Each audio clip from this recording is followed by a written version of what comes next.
Raadiyoo Sagalee Oromooti.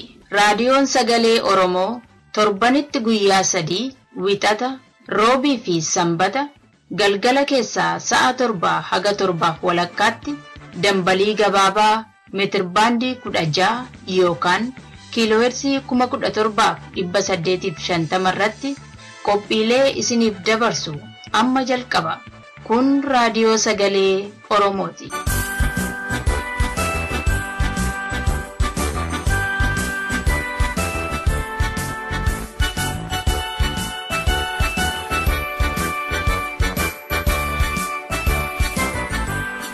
Akkam ooltan dhaggeeffattoota keenya. Guyyaan har'aa wixata Ebel 21 bara 2014. Raadiyoo keenya hordofuuf akka isinitti tolutti sagantaalee har'aaf qabnu isiniin beeksisa. Hundeen ji'a Oromoon kan wal qabate waa'ee afaan Oromoo irratti qophaa'ee yeroo isaa eegaa jira.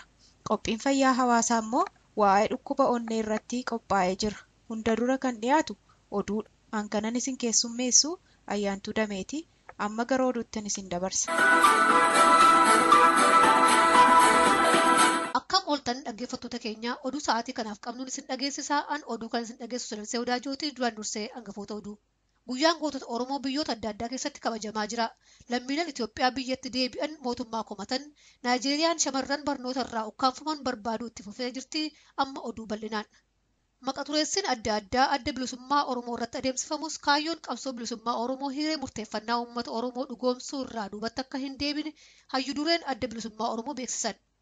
Hayyudureen adda bilisummaa Oromoo Obbo Daawud Ibsaa guyyaa yaadannoo gootota Oromoo baranaa mooraa leenjii waraana bilisummaa Oromoo keessatti kabajame irratti akka dubbatanitti qabsoon bilisummaa Oromoo mirga uummata Oromoo kabachiisuudha. Uummati Oromoo waggaa 130 ol mootummaa mataa isaa dhabuudhaan yookaan immoo mootummaan bakka keessan bu'ee jedhee uf jalatti nu qabatee jiru bakka nu bu'u hanqachuudhaan bara baraan gabrummaa jalatti nu dhiitaa waan jiruuf nuti gabrasaa inni immoo gooftaa keenya waan ta'eef kana jalaa baanee bilisummaa seera addunyaa irratti mirga nuu kennu kana nuu kabajame mootummaa mataa isaa uummati Oromoo dhaabbatu mirga qabaa kana argamsiisuuf kasochoodha qabsoon bilisummaa Oromoo. Guyyaan gootota Oromoo biyyoota adda addaa keessatti bifa ho'aadhaan kabajamaa jira. Bal'ina isaaf dhaabasaa waan jira. Ayyaanni yaadannoo gootota Oromoo kun USA, Kanaadaa, Jarmanii, Noorweey, Ingiliz, Afrikaa fi Oromiyaa keessatti bifa waaltinaa'een kabajamaa jira.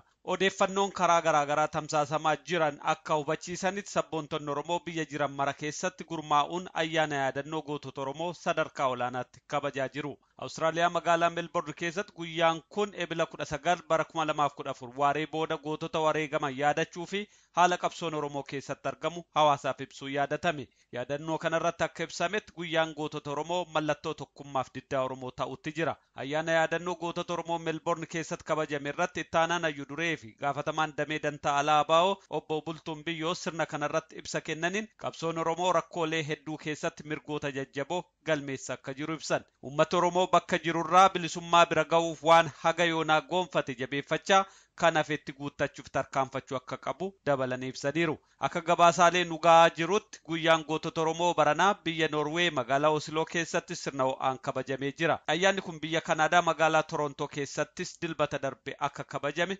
beekameera. USA magaalaa Lakkuuttis bifa wal fakkaatuun kabajamuunsaa odeessi nu ga'e ibseera. Guyyaan gootota Oromoo bara 1980 irraa kaasee Ebela 15 yaadachuun waggaa waggaan kabajamaa jiraachuun beekamaadha.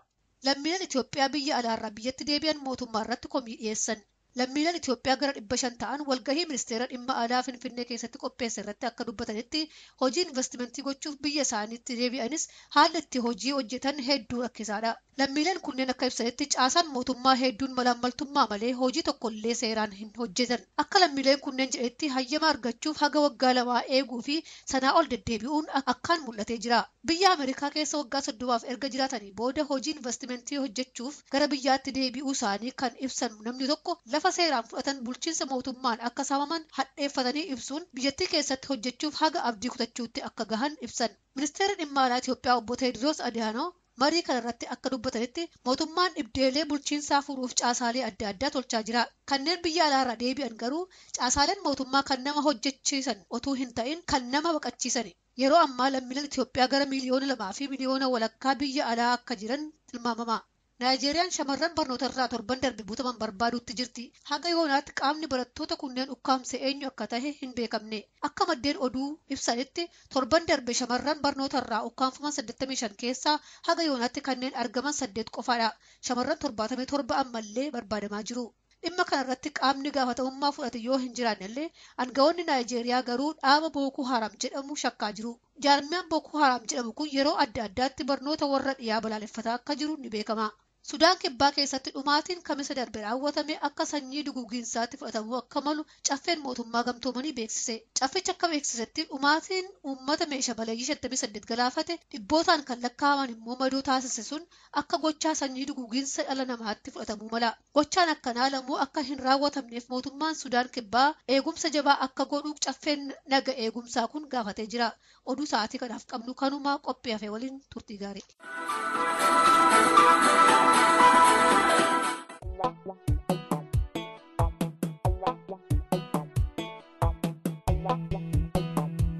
Hello, qopheessitoota sagalee raadiyoo Oromoo.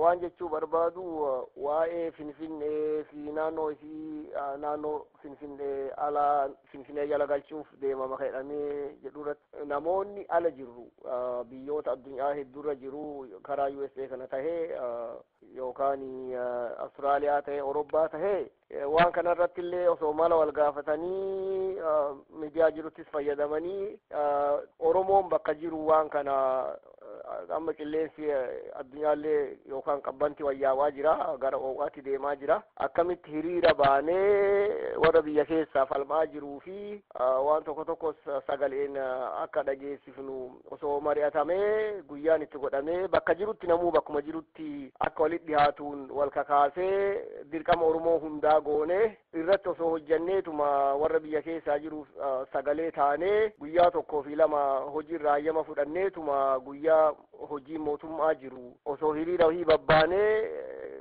sagalee keenya dhageessifne yaada gaarii jedha irratti mammari'adhaatii uummatas gaggaafadhaatii mari'achiisaa waan kana akkamitti akka goonuu fi naannoo san qofa osoo hin taane namoonni hidhaa keessa jiranis hedduu jira hin beekna waliinuyyuu barattootas akkasuma rakkisaa jiranii kan hunda irratti akkamitti sagalee keenya dhageessifna ka jedhu osoo mari'annee gaarii jechuuf jedhe asuma USA irraa gara New York irraa Jamaalii nagatti fayyaa ta'a galatooma.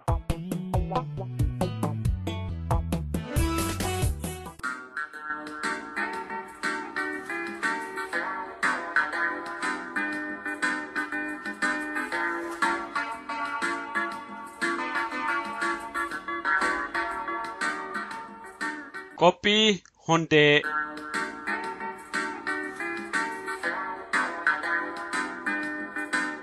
Akkam ooltan dhaggeeffattoota keenya qophii hundee baatiin kun ji'a Oromoo jedhamee raadiyoo sagalee Oromootiin waan moggaafameef qophiin keenyas sagantaadhuma ji'a Oromoo kana wal qabate kan hundee Oromoo ta'e irratti xiyyeeffata.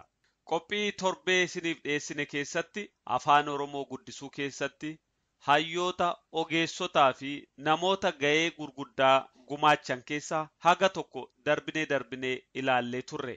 Qophii keenya har'aa keessattis afaan Oromoo kana guddisuuf namoota ga'ee gurguddaa gumaachan keessaa seenaa nama tokko qabannee dhiyaanneerra nu waliin tura.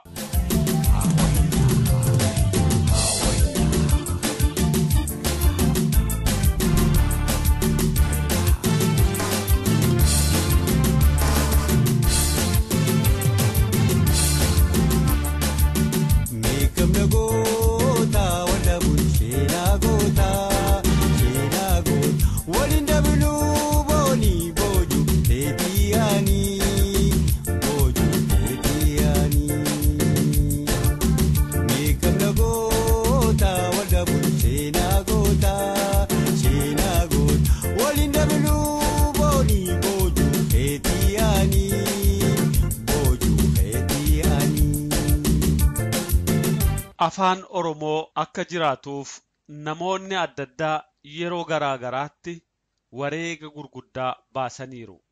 Saba Oromoo guddicharraa eegalee namoonni keessaayis alaayis gumaata hin tuffatamne gumaachan hedduudha. Hunda isaanii seenaa yoo yaadate malee sagantaa akkaan xiqqaa ta'e kana keessatti maqaa dha'uun hin danda'amu. Torbaan darbe qophii dhiyeessine keessatti hayyoota Oromoo qaroo kanneen qabeenya isaanii, kanneen jireenya isaanii, kanneen hunda caalammoo lubbuu isaanii aadaan Oromoo, afaan Oromoo, eenyummaan Oromoo akka jiraatuuf gumaachan maqaa dha'uudhaaf yaalii gooneerra. Arrallee xurree isaaniirra bu'anii kanneen hojjetaa jiran kumaatamaan jiru. Namoota dhiyeenyatti addunyaa kanarraa nurraa darban keessaa hayyuun Oromoo kan afaan Oromoos eenyummaa Oromoofis bu'aa guddaa gumaachanii darban keessaa tokko Sheek Mahammad Rashaad turan. Sheek Mahammad Rashaad Oromiyaa ba'aa godina Harargee dhiyaa Konyaa Carcar laga Arbaatti dhalatan. Hoggaa umuriin barnootaaf geessu barnoota amantii Islaamaa abbaa isaanii jalatti akka baratan seenaan isaanii ni ibsa. Sheek Mahammad Rashaad barataa hedduu qaroo fi jabaa turanii jedhu warri seenaa isaanii beekan. Kanaafuu ijoollummaa isaaniitiin barnoota bu'uuraa yeroo gabaabaa keessatti xumuruudhaan fedhii guddaa akka barnootaaf qaban mul'isanii turanii jedhan. Kana malees sabboonaa roorroon sabni Oromoo sirna nafxanyaa jalatti mudate isaan anaannachiiftu turanii jedhu warri isaanitti dhiyaatan. Hoggaa umuriin dardarummaa guutan waa'ila isaanii tokko wajjin miilaan laga Arbaatii ka'anii dura magaalaa Ciroo ga'an. Achirraayis tirachaa magaalaa Harar ga'an. Waan Ciroo fi Hararitti argan ilaalchisee bara 1992 keessa yeroo duraatiif waan isaan dubbatan hayyuun Oromoo tokko barruudhaan kaa'anii jiran. Barruu sana keessatti akka isaan jedhanitti hoggaan magaalaa Ciroo ga'e ashkara Amaaraa kan irgichaadhaan nama dhiituun arge. Magaalaa Hararittis waanuma akkasii tan arge. Yoo anaatii ashkarii Oromoo miidhu bakkuma lameen kana jira. Kanaafuu anaa fi waahilli kiyya biyyaa baanee biyya Islaamaa dhaqnee rakkoo sabni keenya qabu itti himnee hidhannoo akka nuuf kennan kadhannaa jennee baanee jedhu. Achirraa hidhannee boombii harkatti qabannee tokkoon keenya gara magaalaa Harar, tokkommoo gara magaalaa Ciroo sunitti deebinee yeroo tokko keessatti ashkaroota bakka lameen jiran boombiidhaan daaraa gooneet saba keenya bilisoomsina jennee kaanee jedhan barruu kana kan barreessan. Yemmuu biyyaa baanis akeeka lama qabaachaa akka turantu mul'ata. Akeekni dura barachuu yoo ta'u, kan lammadaa biyyatti deebi'anii diina saba miidhu murro godhuudhaa jedhugaa warri barreessan. Biyyaa ka'anii miilaan dura Jibuutii dhaqan. Achirraa dooniidhaan Yaman seenan. Yaman irraayis miilaan Saawudii dhaqan. Magaalaa Madiinaatti Munawara qubatan. Hamtuun hamna dheeraa kana keessatti qunnamanis baay'ee nama sodaachifte. Nama umuriidhaan turee as ga'u ta'uun akkaan jabaa akka ta'e barruun sun ni ibsa. Yeroo hamma tokkotti Saa'udiyaa taa'aniitu booddee gara Sooriyaatti deeman. Achitti barnoota isaanii yoo xumuranis xalaa ragaa takkaan malee gaggeeffaman. Yoos gara Misiritti qajeelanii Yuunivarsiitii Alzaharitti galmeeffaman. Achitti digirii duraa ittaansanii digirii lammaffaa argachuudhaan eebbifaman.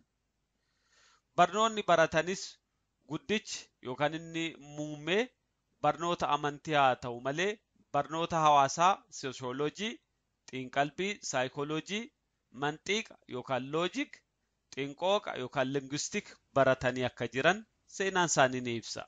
Yuunivarsiitii Alzaar kutaa afaanii keessaa damee afaaniin alagaa itti barsiifamutu jira. Afaanan achitti barsiifaman keessaa tokko afaan Amaaraati. Dr. Rashaad suutatti itti dhiyaatanii dubbiin dhugaa ta'uu hoggaa hubatan seerumaan afaan Oromootis nuu naqaa jedhanii gaaffii isaanii dhiyeeffatan. Gaaffiin isaanii hoggaa fudhatama dhabde maaliif akka didamte gaafatan. Afaan Oromoo qubee hin qabu kanaaf dinnee jechuudhaan deebii laataniif. Haalli kun hayyicha kana garamitti akka bobbaase tilmaamuun naman dhibu. Gadaan achiin duraa tanuma ofiif barachuuf itti tattaaffatan turte. Tan achiin booda immoo saba isaanii barsiisuuf tattaaffii addaan hin cinne gochuu jalqaban. Afaan Oromoo qubee hin qabu, qubee dhabuun kabaja afaannan biraa argatan isa dhabsiisuun hedduutti dhaga'ame. Qubee qabaatee afaan ittiin barreeffamu ta'uu akka qabullee Sheek Muhammad Rashaad itti amanan. Dirqama kana ofitti fudhatanii tarkaanfii jalqabaa eegalan. Tattaaffii Sheek Bakrii Tsabaloo qubee afaan Oromoo uumuudhaaf godhanii fi sheekonni adda addaas yaalan illee keessa deebi'anii ilaalan. Ulaagaalee barbaachisoo fi murteessoo jedhaniin hunda madaaluu itti fufan. Ulaagaaleen kunneenis tokkoffaa mallattoon filatamtu tan sagalee afaan Oromoo sun guutuutti bakka buutu ta'uu. Lammaffaa namni qubee sun barsiisu laaftuutti argamuu, bakkayyuus jiraachuu. Sadaffaa makiinaalee yookaan meeshaaleen ittiin katabanii fi ittiin maxxansiisan laafaatti jiraachuudha. Dr. Muhammad Rashaad tattaaffii namoonni godhan kana ulaagaalee kaaniin yeroo madaalan qubeeleen isaaniin dura hojjetamte kan afaan Oromoo bakka buutu taatee hin argamne. Hir'inoota adda addaa akka qabdu hubatan. Qubeen Arabaa ulaagaalee sadeenuu guutuu hin dandeenye. Gara mallattooleetiin afaan Oromootiif hin taatu. Mallattoolee sagaleelee afaan Oromoo jaaf bakka bu'uu danda'an hin qabdu. Mallattooleen jaanis kanneen akkaataa ammaatti katabaman kan gaa, caa, chaa, dhaa, nyaa, phaa jedhaman. Dr. Muhammad Rashaad akkanaan qubee afaan Oromoo mul'isuun afaan Oromoo sadarkaa afaanota addunyaatti akka ol siqu nam-tokkeen tattaaffii godhan. Seenaa isaanii keessaa akka hubannutti wanti Dr. Muhammad Rashaadiin kakaaste miidhaan biyya keessa jiraachuu, rakkinni uummata keenya keessa jiraachuu, kana malees bakka deemanitti rakkoof miidhaan kun waan sabni Oromoo qabu, waan Oromummaan qabu gadi miitee argamuudha. Yeroo afaan Oromoo sadarkaa addunyaatti maan kennamne jedhanii gaafatanis deebiin kennameef qubeen qabu jedhan. Biyya abbaa isaanii keessattis magaalaa Ciroo fi Hararii yeroo dhaqan alagaan biyya fagoorraa dhufe uummata abbaa biyyaa yeroo dhiituuf cunqursu argan. Inni kun isaan kakaase. Kan qawwee hidhatanii loluuf xiiqii godhatanis waan tokko ta'e bakka baratanitti kan afaan Oromoo akka hin barsiifne gufuu ta'e qubee afaan Oromoo dhabuu ta'uu hubatanii qubeen kunis ammayyummaa fi haala salphaa ta'een uummata Oromoof tajaajila akka kennuu danda'utti yaalii gochuu eegalan. Yaalii isaanii seenaa isaanii keessaa bal'inaan ilaaluun ni danda'ama.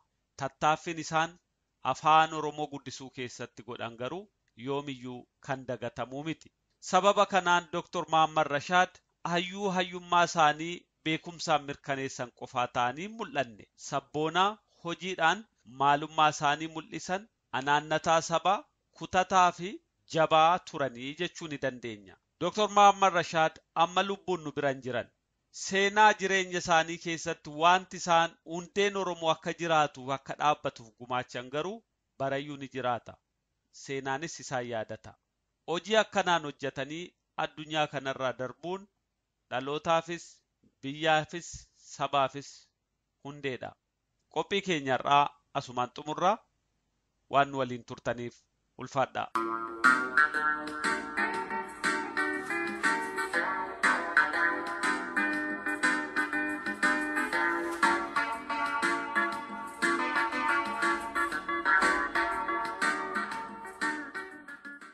Waatu jira lammii koo daamsaan qabaay koomoo koona dhaqqabaay garaa koo taarii qabatu kaniina kaasanii madaa koo bara dhibbaa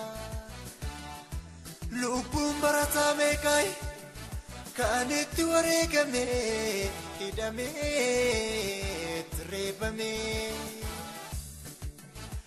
Annuura Oromiyaa Finfinnee nu sarbanii akka waan abbaan qabneef akka waan gootan qabneef akka waan beekan qabne Oromoo tuffatanii kunu arrammoo sabbataan kunu arrammoo sulultaan bu'uuraayyuu fi galaaniin nurraa fudhatanii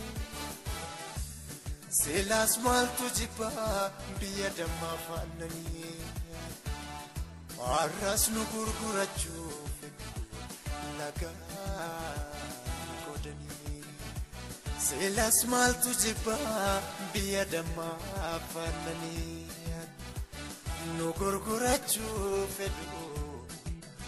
lagaa godhanii.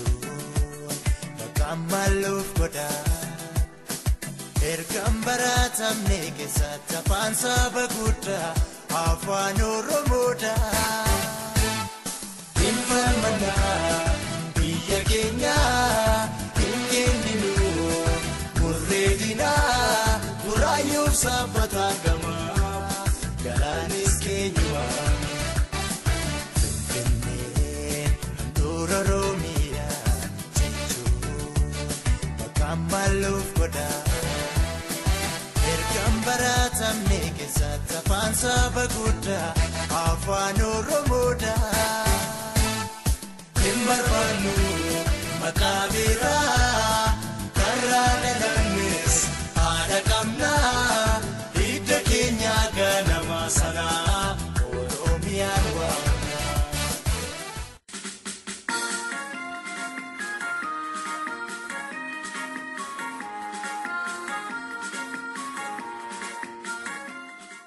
Qophii fayyaa hawaasaa.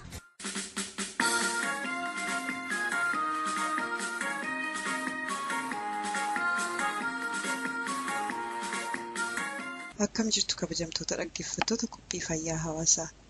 Qophiin fayyaa hawaasaa torbee wiixataa isinii darbu amma isinii dhiyaata. Torbee darbe qophii isiniif dhiyeessine keessatti dhibeelee gosa dhukkuba onnee bakka afuritti akka qoodaman ilaaluuf yaallee jirra. Arfan keessaas gosi dhukkuba onnee lama gaggabaabbatee ibsamee ture. Qophii har'aa keessatti gosoota dhukkuba onnee lamaan hafan isiniif dhiyeessinaa nu hordofaa. Kan qopheessee isinii dhiyeesse Analiisaa Liqaati.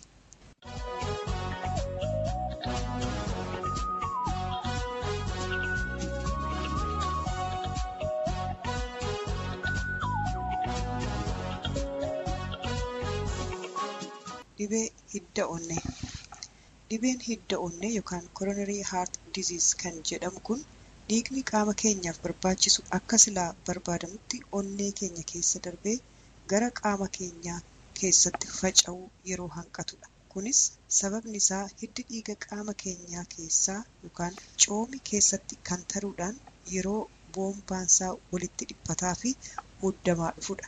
Kana jechuun boombaa hidda dhiiga qaama keenyaa keessattuu suuta walitti dhiphataa fi muddamaa yookaan cuqqaalamaa dhufeetu dhiigni qaama keenya keessa muddamsa malee bubbisu yookaan lola'uun irra ture akka silaa eegamutti lola'uu hanqachuu jechuudha.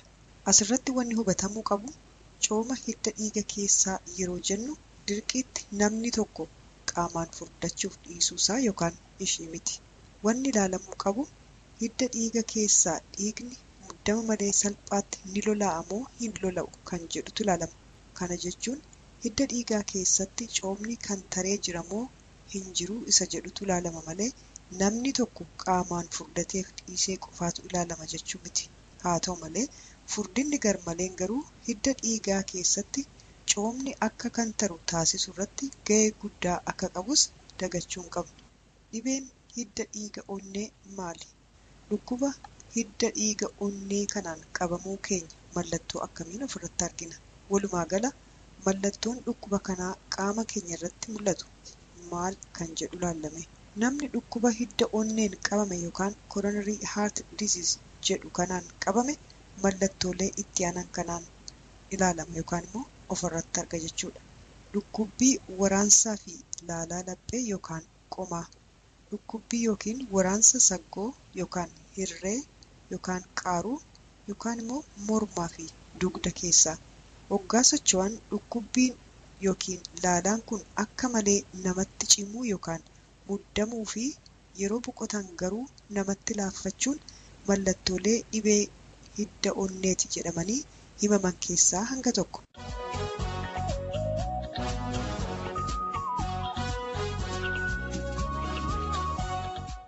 Lammaffaa, dha'icha yookaan laamshessaa yookaan stroke kan jedhamu kun maali?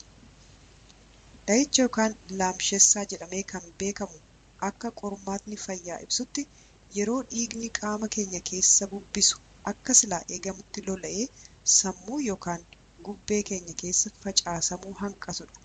Kana jechuun qilleensi haaraan yookaan oksijiin kan jedhamu dhiiga keenya waliin makatee qaama keenya keessa facaasamuun irra jiraatu sababa dhiigni akka barbaadamutti sammuu, mataa yookaan gubbee keenya bira gahuu hin dandeenyeef hirrinni qilleensa qulqulluu dhabuu kun yeroo nu mudatu dha'icha yookaan laamshessaa kana nu mudachiisuu danda'a jechuudha.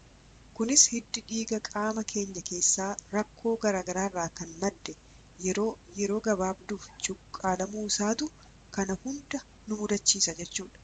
Walumaa gala egaa kun dhiigni qaama keenya keessa qallatee saffisaan lola'uun irra ture yeroo akka itituu yookaan kan taruu calqabudha.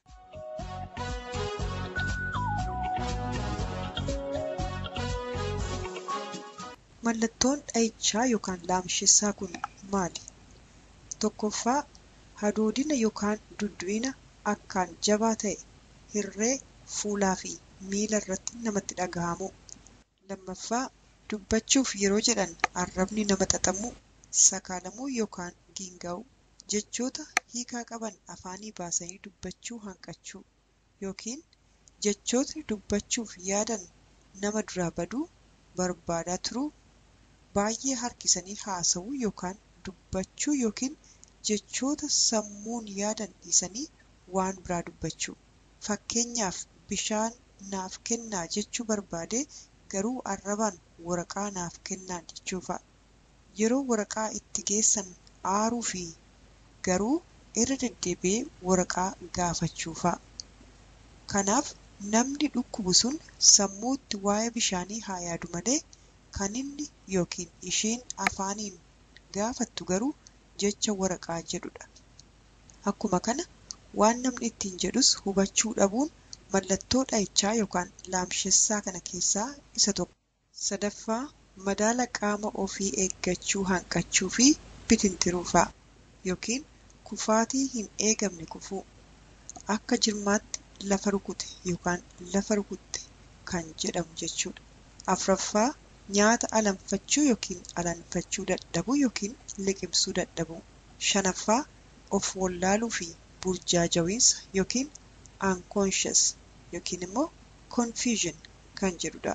Rakkoo kanaaf sababa kan ta'anii fi fallisaas maal kan jedhu akkasumas wallaansa akkamiitu ta'aaf kan jedhu wal hubachiisuun barbaachisaadha. Dhibeen kun waan garaagaraa irraa madduu mala. Fakkeenyaaf nyaata cooma yookaan immoo faat kan afaan Ingiliffaan jedhamu qabu nyaachuu, sochii qaamaa gochuu hanqachuu yookaan physical exercise dhabuu, eeggannoo godhaa jedhamee ogeessota fayyaan himamu hordofuu hanqachuu akkasumas kanneen adda addaa ta'uu mala jechuudha. Kanaaf qorannoon damee fayyaa hawaasaa dhukkuboota jiran keessaa dhibeen onnee dhibee gosa dhukkubaa keessaa isa olaanaadha jedhee jira. Egaan dhaggeeffattoota keenya dhibee dhukkuba onnee fi kan kana fakkaatan ilaalchisee qophii qabannee dhiyaanne torban lamaaf deeme asuma irratti raawwata. Qophii biraa nagaa walitti deebinutti nagaan nuuf tura.